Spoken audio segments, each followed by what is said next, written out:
This episode is brought to you by Lumina Growth Lab. At Lumina, we help professional learning and development consultants who are struggling with steady lead flow, consistent bottom line revenue, and scalability, so they can finally have healthy margins, make more strategic decisions, and ultimately take their business to the next level. Most of the time, our clients come to us frustrated because nothing seems to work outside of word of mouth and referral-based growth.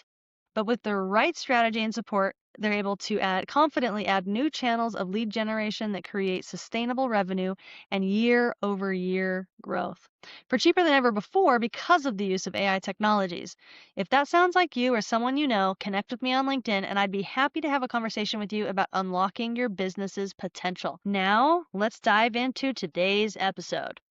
Welcome to the Marketing Matrix, everybody. I'm your host, Lisanne Murphy, and I'm so excited today because today I am joined by the most important one you need to know about is Megan Hunter. Megan, thank you so much for coming on the show today.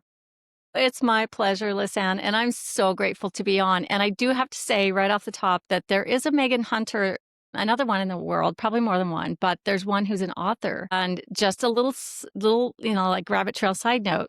So I'm a co-author on a couple of books, and one of them, my co-author sent me a link to the listing on Amazon recently, and it shows the other Megan Hunter as the co-author. It's her picture and everything. That's incredible. I love it.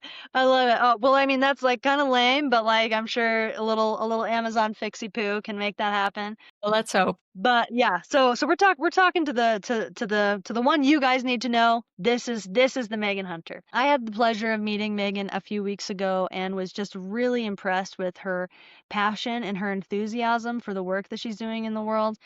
She's got something new that her business has just launched that she is the captain and commander of. And so I'm really excited for her to talk about that with you guys today. And it's a really important topic. And so before you guys keep asking questions of what it is, let me take a second to introduce her and her a little bit about her background, and then I'm going to let her steal the show and just blow you guys away today. So, Megan Hunter, who has an MBA, is the conflict influencer and internationally recognized speaker, author, and entrepreneur who helps people and organizations transform how they navigate high conflict situations. She is the founder of the Conflict Influencer platform and co-founder and CEO of High Conflict Institute, alongside Bill Eddy, the pioneer of high conflict personality theory. She's also the founder of Unhooked Books, a publishing company dedicated to practicing tools for managing conflict and complex personalities. Megan has spoken to audiences across the US and in 8 other countries, delivering powerful, actionable insights to professionals in legal, mental health, business, education, and public service sectors. She's the co-author of multiple books, including the High Conflict Co-Parenting Survival Guide, BIFF at Work, BIFF, which I'm excited to hear more about that too, and Dating Radar. She also co-hosts the podcast It's All Your Fault with Bill Eddy, helping listeners deal with life's most difficult people and problems calmly and effectively.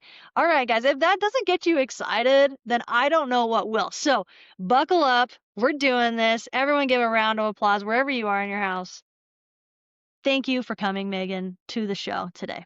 It's my pleasure. And isn't it funny to think about conflict as an exciting topic? I know, right? It's like something we're all like running from, right? Well, don't run, guys. Today it's cool. Today's cool. I You love bet. it.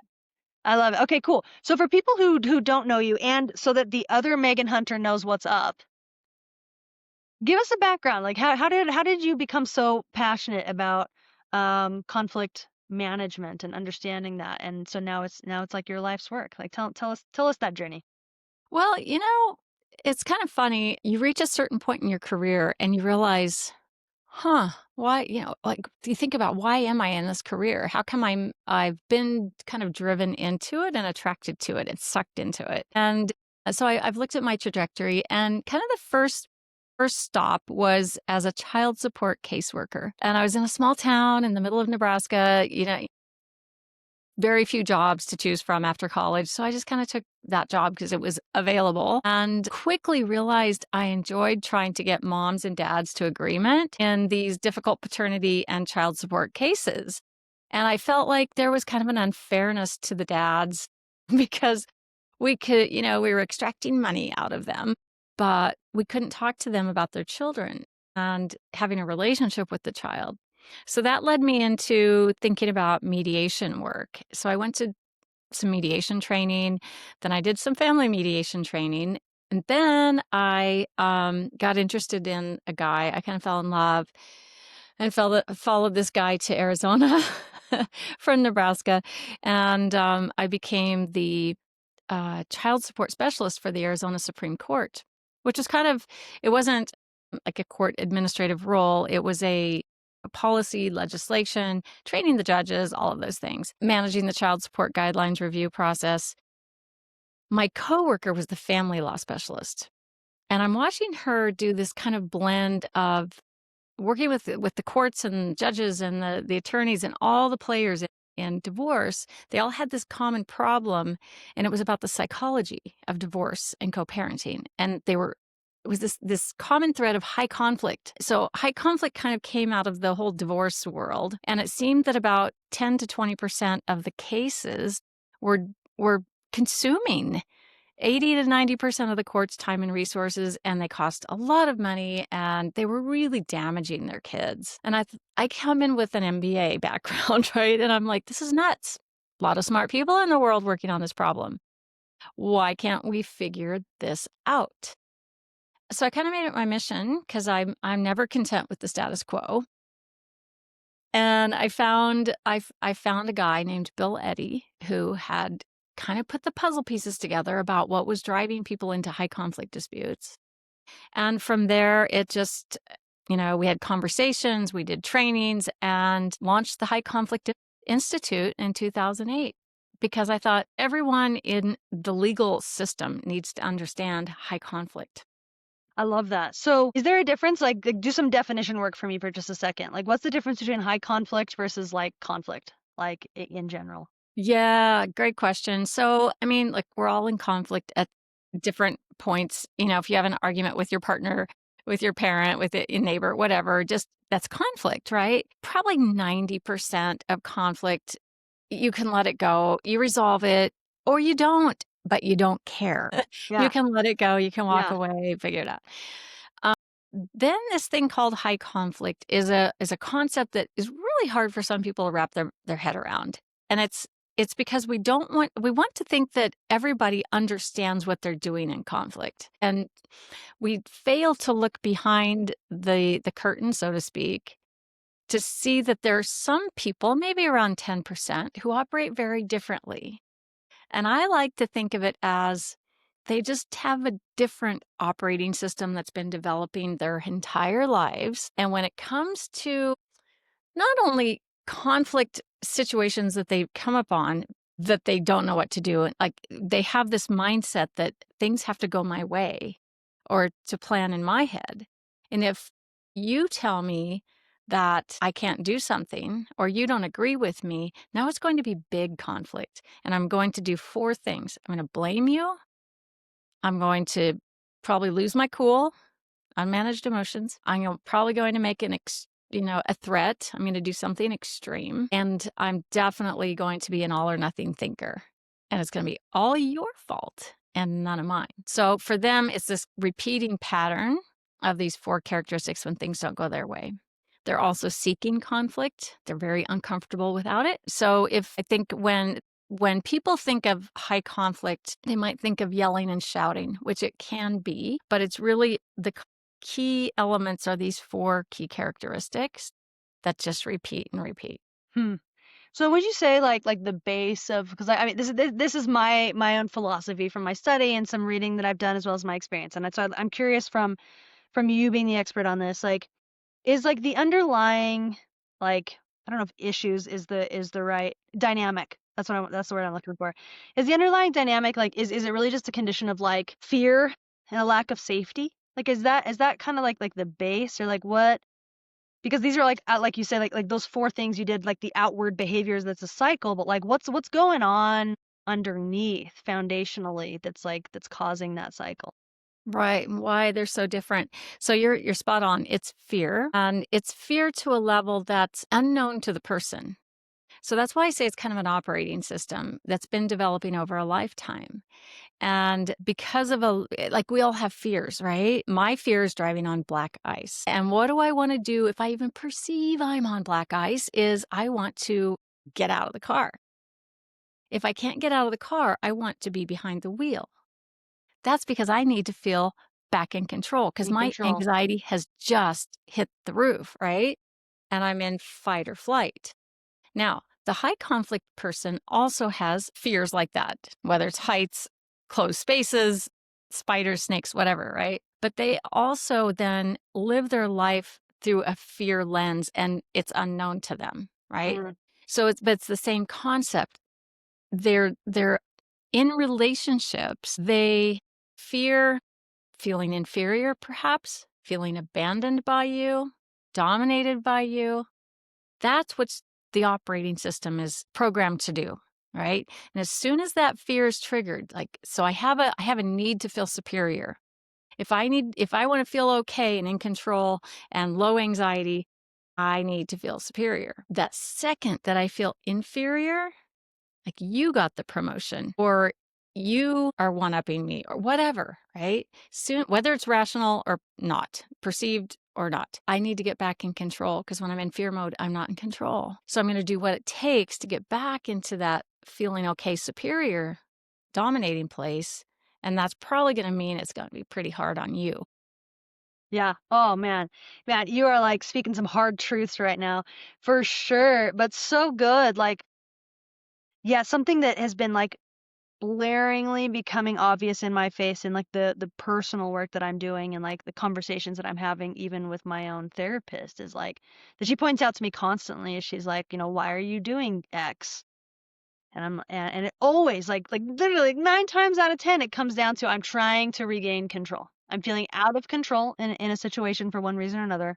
And so I'm trying to gain control. And it can look a myriad of different actions, whether they're kind or not, right? Like even like I was having a conversation about people pleasing. Like even people pleasing is a control tactic, right? Because like if you can act in a certain way that makes people like you, then you're controlling their feelings towards you. It's a control tactic, And so, oh, yeah, Yeah, like you bring up control again, and I'm just like, Megan, it's everywhere. It's everywhere.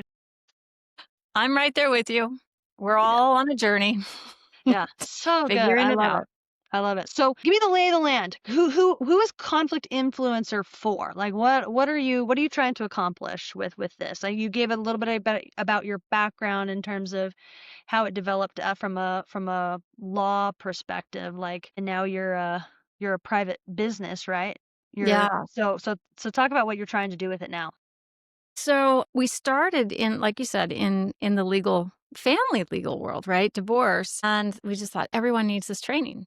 Well, then, a different area of law would contact us and say, we need this help too. We're dealing with this. And then people in the workplace and small business and business partnerships and government and customer service. And it goes on and on and on. Mediators, you name it, therapists. So on the B2B side, we've been doing training for professionals who use this with their clients. So if they have high conflict clients or they're facing high conflict clients in some way, whether it's a legal case or HR at work, you're dealing with a lot of this, and so we've taught them. So it's kind of this: our clients are people who are using it with their clients.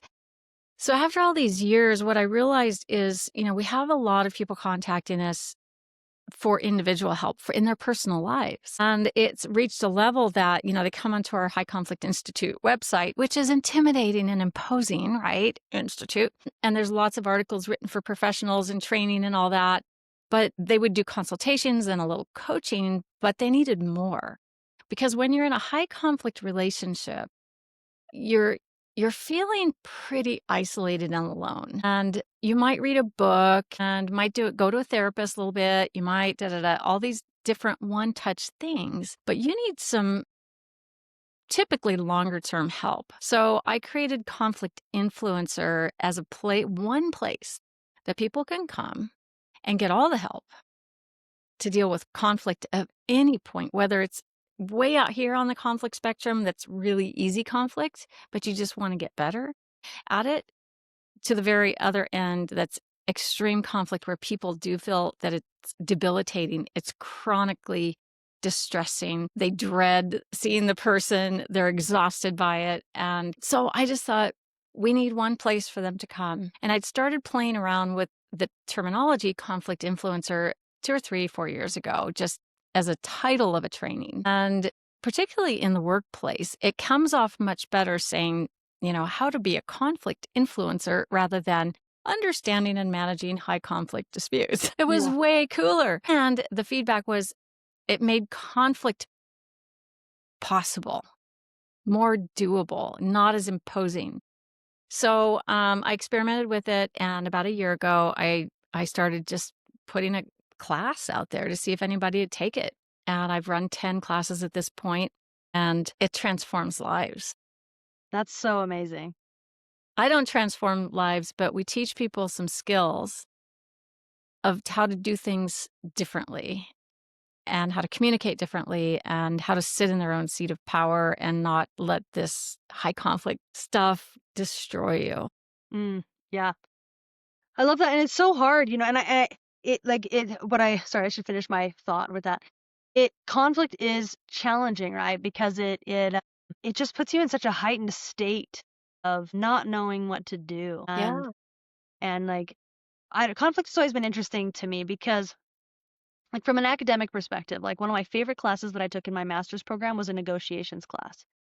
Right. And a negotiations class is really, really honestly, it's about how to manage conflict before conflict happens. Right. Yeah. Because it's really tough to actually come to a meeting of minds if you're in a state of conflict, right? So it's like, how do you manage a negotiation situation so that it just doesn't get there? And if it starts to escalate, how do you bring someone back to the table instead of having all their spikes come out and just nuking the deal?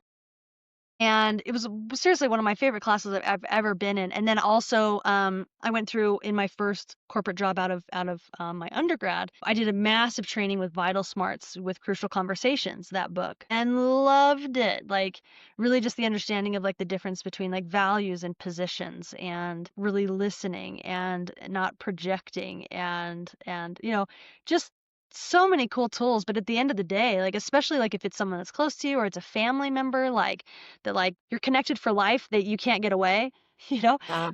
Like it's tough and it's so easy to just like want to run and to just avoid, and which creates more distance and confusion. And so I love how you're like, how do we get this in everyone's hands? Because the applications are so varied, and the situations where it's applicable are just like infinite in any relationship, even with yourself. I don't know if there's anything in conflict influencer of like conflict within self, but like Yeah. it's all it's all there. So anyway, this was my long monologue to say thank you. No, it's exciting to hear that someone else is excited about conflict. It's a part of us. It's a part of everything. And we focus so much on the high conflict end of the spectrum because we have to. If you use ordinary conflict resolution skills with a high conflict brain, someone with the high conflict pattern, right? It's not going to work. Mm, And it typically blows up in our face, honestly, or we are afraid of it. And so we kind of teach people to lean into it, yeah, but lean in the right way. yeah. So how are people like? How have you set up the content? Like, is it a course that people go through? Workshops? Is there like a real-time feedback tool? What is in conflict influencer? What's being developed to help people in these high conflict situations? Well, it's in process. My brain never stops, so I'm constantly thinking, how do we do this differently and better? And I'm in a mastermind group, and these guys are like, you got to try it this way, and you try it. So I'm constantly seeking.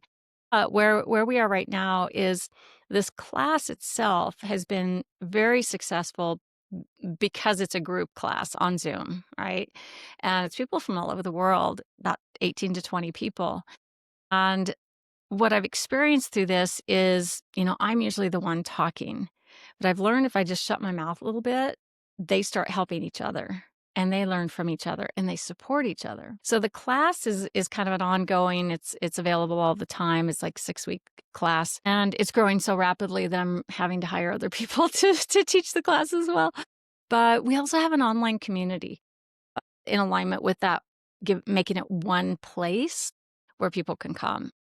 Because what I realized is it's these one-offs don't really help. This is debilitating stuff, right? In divorce, in co-parenting, like you said, you're connected for life. And now I have to co-parent with this person who's a blamer, who's all or nothing, who might make false allegations, who might turn my child against me. These are very serious things. In the workplace, it's coming to work knowing that every day I have to face that person who makes me feel very less than. And I feel intimidated, and I come into work with a stomach ache and I go home with a stomach ache, right? Just a lot of dread around it. So I wanted to give a place where you can come and be in an online community and get support. We're also doing, I mean, we have lots of classes and different things for all different types, right? Three main areas like families, so much family conflict, siblings, sibling conflict is off the charts, adult siblings, and then parents and adult children. It's a big deal. So that's one bucket. And we have the workplace bucket, and then we have a divorce and co-parenting bucket. So there's lots of different classes that people can take. I also consultations and coaching. We have a live lab where you can learn and practice the skills. And something brand new for us is offering mediation and facilitation. So if you want to have a difficult conversation with someone and you just want someone to help guide you through it, and you're not really trying to reach an agreement, but just have a conversation, we'll do that. If you need a mediation where you need to reach an agreement, we'll do that because we have a method specifically for high emotion, high intensity, high conflict that works really well. I love that. So many tools. So is it like, do people, like, are these courses kind of like a la carte? Is it a membership fee? Like, how is it structured? Like, how's your money model structured? Right now, we're a la carte, and it's my mastermind group that's saying you need to change it to a subscription membership model. And it's hard for me to do that, but I think I'll probably have to do that. But for now, it's a la carte. So, and what is conflict influencers' role in the overall institute's plan? Like, is it going to be two completely separate brands? Is one going to be feeding the other? Are you looking to just, you're serving a need that you're seeing repeatedly in one, and so it's building revenue? Like, how does it fit into what the institute is all about? Yeah, great question. The institute, is it kind of had everybody all in one space, right? And now, if you come onto the High Conflict Institute website, it's built for professionals. It's professional training, organizational training, consultation, management consultation, all of that. Uh, and for if you need something for your personal life, anyone who comes on that site, then it will feed them over to the conflict influencer site. And, then people will find the conflict influencer site on their own without going through High Conflict Institute too. But we wanted to make sure, get that feeding through to conflict influencer.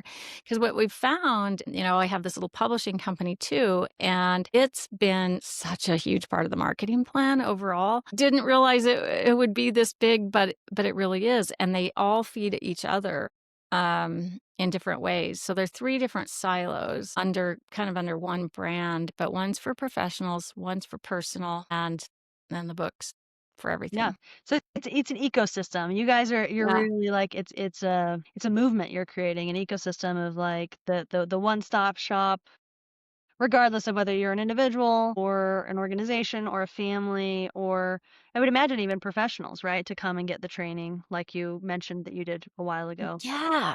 Yeah, it's been interesting at this on this conflict influencer side. I expected it to be, co-parenting, someone dealing with a difficult boss at work to come on. And turns out I've had CFOs, therapists, and a lot of people saying, I just need this help. I just need to understand how to do it differently when I have that employee that's coming once again down the hallway and I want to bang my head on the wall because I dread seeing this person and they're just going to complain again. And so we give them a real tool, a real skill that is, and that's really, I guess, the differentiator in what we do organization wide is we have an understanding not only an understanding of what's going on, but we know what's going to happen. And then biggest differentiator is we have actual tools. There are a lot of people talking about narcissists, borderlines, sociopaths, all of those things. And, covert narcissism and all blah, blah, blah. Well, that's probably behind a lot of high conflict, right? That's our theory. And it's what we teach, but with the no shame, no blame, no judgment, right? And it's just let's figure out the user manual and what to do. So we take what could be very complex and we boiled it down to the simple, some just simple little solutions that manage. It's just like having a really simple user's manual for how to do high conflict or any conflict. Yeah, I love that. It's so, so good. And I love how, like, I think sometimes when we get into conflict situations, we get into this mindset of like, no one else understands me. Like, I'm the only one who's experiencing this, like no one gets it. And really, I love how you said like there are core principles. Like I love how you used a user manual that's like this is always true in these situations. So like as long as you learn this framework, then you can navigate not just the situation with the coworker walking down the hall, but the sibling that you have to take a nap before you go to Thanksgiving dinner to have the energy to deal with it. It's so true.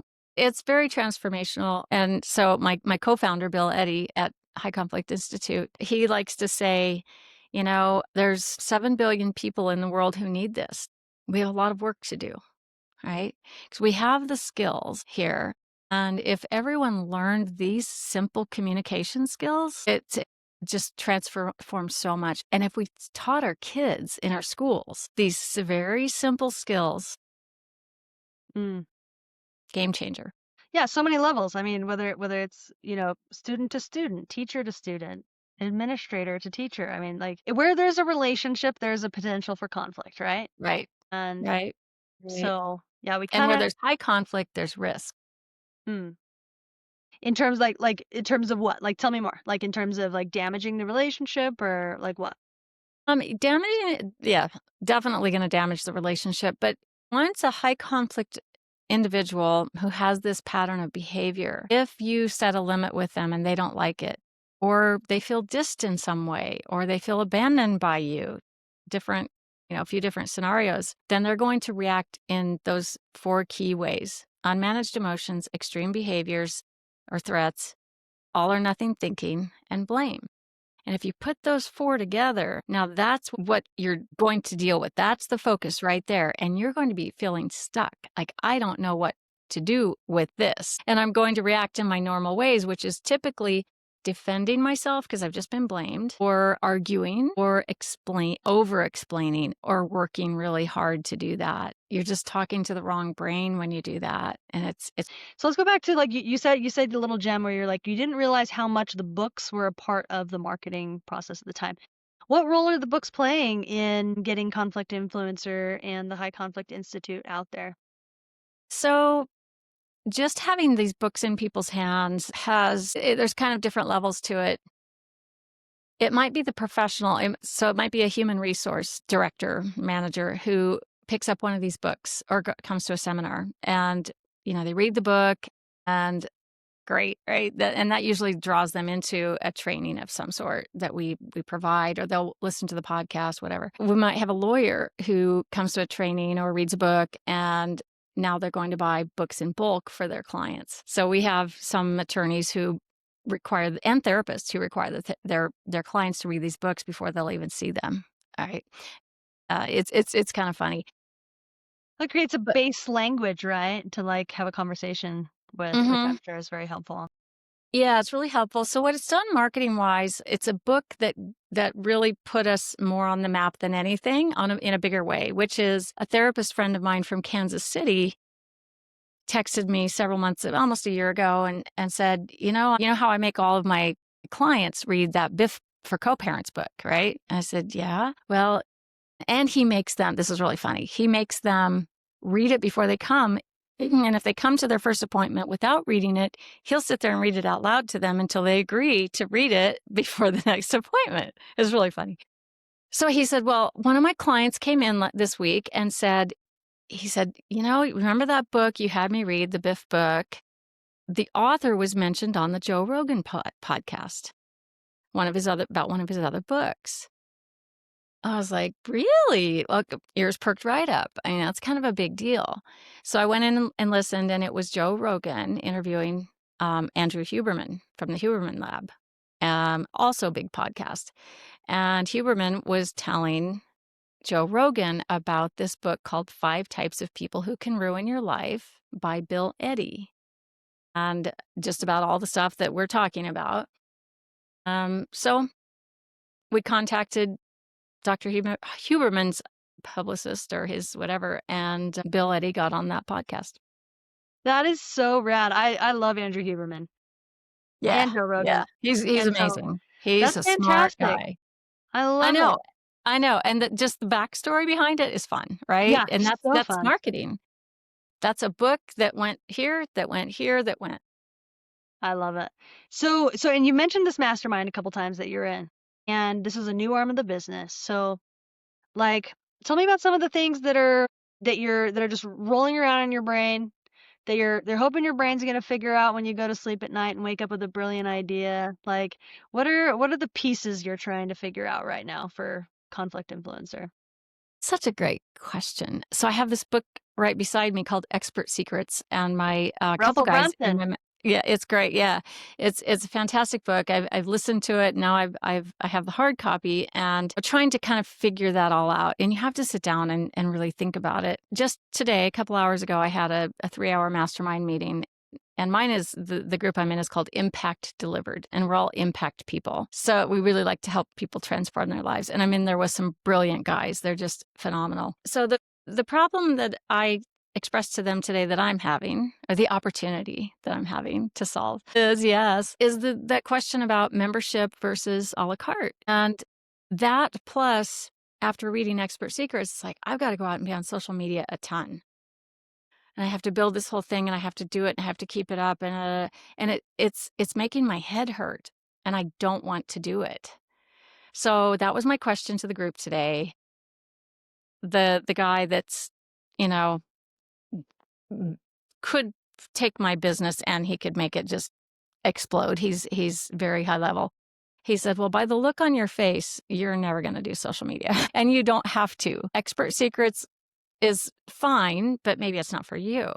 Maybe you need to read something by, who was it? Hermosi? Oh yeah, Alex Yeah. Hormozy. Yeah, Hermosi, acquisition.com. Yeah, So who's that's the my next. product of Russell Brunson. Hey, Hormozy's very, very smart, but he was kind of born in Russell Brunson's world. So yeah, Hormozy's great. I love Hormozy. So I need to look at Brunson too. I've heard, yeah, okay. So yeah, those are the things I'm wrestling with is, at this age and stage of my life and career, I feel like the gratification is there because I know we've helped a lot of people. Now, how do I scale that? That's the biggest next step. It's all there. Look, people need this help. There's no it's supply and demand. There's no one else out there teaching it like we teach it. So I just need to figure out what that formula is and get it dialed in. And I don't have all the answers, but I'm looking. Yeah, I love it. I love it. Well, and it's an iterative process, right? Like there might be a model that works like right now for its size and your time space that you have and your desire to be on social media or not. And but there's also just there's so many things that can be done. And I think that's one of the hard things, right? Is there's like so many paths, right? But you could change, right? Like, in a year, you could be like, you know what? Like, I actually really am enjoying like going live every day and talking about high conflict situations and then repurposing that content. And so yeah, I think I love how you're using your I can tell you're using your intuition, your knowledge, your network, with your mastermind, and you're trying to gain more knowledge as well. It's really inspiring. I'm really excited Well, thank for you. what's I just coming. keep plodding along and trying to, like I said, I'm a status quo breaker. I don't want to, just sit around and do nothing and just be content with everything. That's against my brain's nature. I just want to help more and more people because the answers are there. And when you know that you hold the answers, you want other people to have them because you see people. I was on with major CEO a week ago, and he didn't even wanna have it was, like, a coaching session. He didn't want to have the session. He was having a terrible day, and, 15, 20 minutes time, just learning one little skill empowered him, and he completely turned around. Because here's the thing, and, high level people are high level because for a reason, right? There's a lot of success there because 'cause they're smart, they're organized, they're driven, they're systems, all of the things. And they get there, and then they end up with maybe high conflict in their personal life, and they can't get there. None of the things they know how to do work over here. And you just say, "Here's this one thing you can try." And it's and so I feel that, and I go, "Oh, that's great," and I wanna keep doing this, I wanna do more and more, but I need to, the goal is to help as many people as possible at scale, and I know it's possible. I just have to find that. I'm on the path to finding that I formula. love it. I love it. And I feel confident that you'll find a way to like still have those one-on-one powerful, unique experiences, but also find a way to get these critical tools into the hands of the masses because it's And that's the necessary. Yeah, and the mastermind group today, the good outcome for me was them saying, "You don't have to do all the social media. You don't have to be that person. You don't have to be you are the expert, but you don't have to be the expert on social media. It's your product. That's it's the brand. That's what you can put out there." So the recommendation was go find influencers who, can be affiliates and can get this out there. So that was greatly relieving to me and I felt like weight was off my shoulders. Yeah, I love it. Yeah, I think influencers are really, really powerful tools. Something that I've been playing with that's a really interesting thing to consider that we can even chat about later. But the reason why influencers are so powerful, right, is because it's UGC, it's user generated content, right? And so like they experience a principle and they can talk specifically to like how it's improved their life or changed for them, and it's word of mouth that is pushed through social media, right? So it's really powerful to have influencers do that. Plus, you're leveraging their following, right?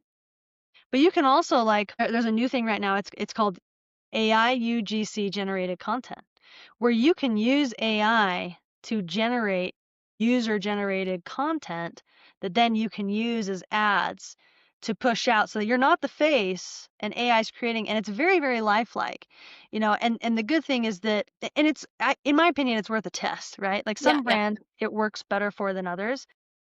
But, the key, I think people are getting better and better at recognizing AI, but what's also, like, always true is that if you can communicate a problem accurately for someone, they don't care whether it's AI or Megan or whoever it is, an influencer that's sharing it. They're like, "That's my problem. I need that solution, and so I'm gonna engage with that." So, yeah, there's a lot of ways out there for you to accomplish the reach that you want while still maintaining the authenticity and integrity and the work life that you balance that you want to have in your um, It seems like you've met me before and knew that that was my issue.